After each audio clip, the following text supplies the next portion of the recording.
अऊदु बिल्लाहि मिनश्शैतानिर्रजीम बिस्मिल्लाहिर्रहमानिर्रहीम। फैज़ टीवी के मुअज़्ज़िज़ ख़वातीन व हज़रात, आप सबको दिल की गहराइयों से खुशामदीद और मोहब्बतों भरा अस्सलामु अलैकुम। उम्मीद है कि आप जहाँ भी होंगे बख़ैर व आफ़ियत होंगे। अल्लाह रब्बुल इज़्ज़त से दुआ है कि आपकी दीन और दुनिया में बरकतें अता फ़रमाए, आमीन।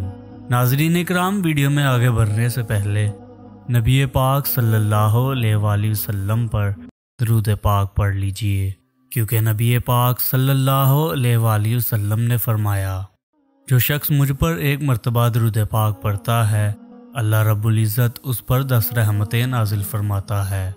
अगर आप इस चैनल पर नए हैं तो आपसे दरख्वास्त है कि चैनल को सब्सक्राइब ज़रूर कर दीजिए और साथ मौजूद घंटी के आइकन को भी दबा दीजिए ताकि नए आने वाली इस्लामिक वीडियोस आप तक वक्त पर पहुंच सकें।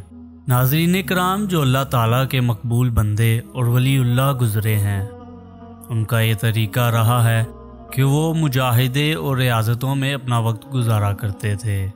इसी तरह अल्लाह ताला की रज़ा के लिए सरकार गौसे आज़म अलैहि रहमतुल्लाहिल करम ने इबादतों और रियाज़तों में इराक़ के जंगलों में 25 बरस गुजार दिए। सरकार बगदाद हुजूर गौस पाक रहमतुल्लाहि ताला अलैह फरमाते हैं, मैं शहर में खाने के इरादे से गिरे पड़े टुकड़े या जंगल में कोई घास या पत्ती उठाना चाहता, और जब देखता कि दूसरे फुकरा भी इसी की तलाश में हैं, तो मैं उन फुकरा पर इसार करते हुए ना उठाता, बल्कि यूं ही छोड़ देता ताकि वो उठाकर ले जाएं और खुद भूखा रहता।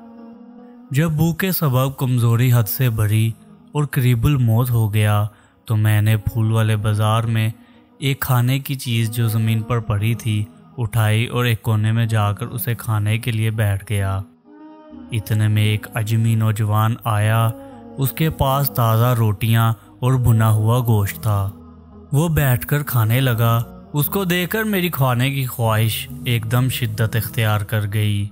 जब वो अपने खाने के लिए लुकमा उठाता तो भूख की बेताबी की वजह से बेख्तियार जी चाहता कि मुंह खोल दूं ताकि वो मेरे मुंह में लुकमा डाल दे।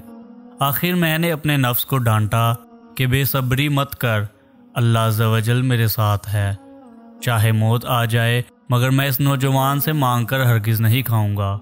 यकायक वो नौजवान मेरी तरफ मतवज्जा हुआ और कहने लगा, भाई आ जाएं, आप भी खाने में शरीक हो जाएं। मैंने इनकार कर दिया, लेकिन उसने इसरार किया। मेरे नफ्स ने मुझे खाने के लिए बहुत उबारा, लेकिन मैंने फिर भी इनकार ही किया। मगर उस नौजवान के बार बार इसरार पर मैंने थोड़ा सा खाना खा लिया। उसने मुझसे पूछा, आप कहाँ के रहने वाले हैं? मैंने कहा, जिलान का। वो बोला, मैं भी जिलान ही का हूँ। अच्छा ये बताएं कि आप मशहूर जाहिद हज़रत अबू अब्दुल्ला सोमिया अलैहि रहमतुल्लाहिल कवी के नवासे अब्दुल कादिर को जानते हैं? मैंने कहा, मैं वही तो हूँ। ये सुनकर वो बेकरार हो गया और कहने लगा कि मैं बगदाद से आने लगा तो आपकी अम्मी जान रहमतुल्लाहि ताला अलैहा ने आपको देने के लिए मुझे 8 सोने की शर्फियाँ दी थी। मैं यहाँ बगदाद आकर तलाशता रहा मगर आपका किसी ने पता ना दिया, यहाँ तक कि मेरी अपनी तमाम रकम खर्च हो गई।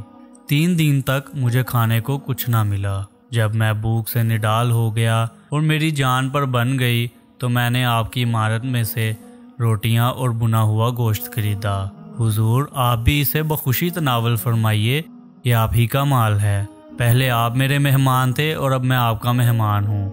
बकिया रकम पेश करते हुए बोला, मैं मुआफ़ी का तलबगार हूँ। मैंने इज़्तिरारी हालत में आपकी रकम ही से खाना खरीदा था। हुजूर गौस पाक रहमतुल्लाहि ताला अलैह फरमाते हैं, मैं बहुत खुश हुआ। मैंने बचा हुआ खाना और मज़ीद कुछ रकम उसको पेश की। उसने कबूल की और चला गया। तो नाज़रीन इकराम, आज का ये खूबसूरत वाक़या आपने सुना। नाज़रीन इकराम, इस वाक़या में हमने देखा कि एक अल्लाह का वली जो कि मुशाहिदात में मसरूफ़ था ताकि अल्लाह रब्बुल इज़्ज़त को राज़ी कर सके, तो अल्लाह रब्बुल इज़्ज़त ने भी उसके खाने के लिए कैसा निराला अंदाज अपनाया और उसी ही के माल में से उसको खाना अता फरमाया। अल्लाह रब्बुल इज़्ज़त से दुआ है कि अल्लाह ताला इन औलिया पर अपनी रहमतों का नज़ूल फरमाए और इनके सदक़े हमारी बख्शिश फरमाए। ملتے ہیں اگلے ویڈیو میں، تب تک کے لیے اللہ نگہبان۔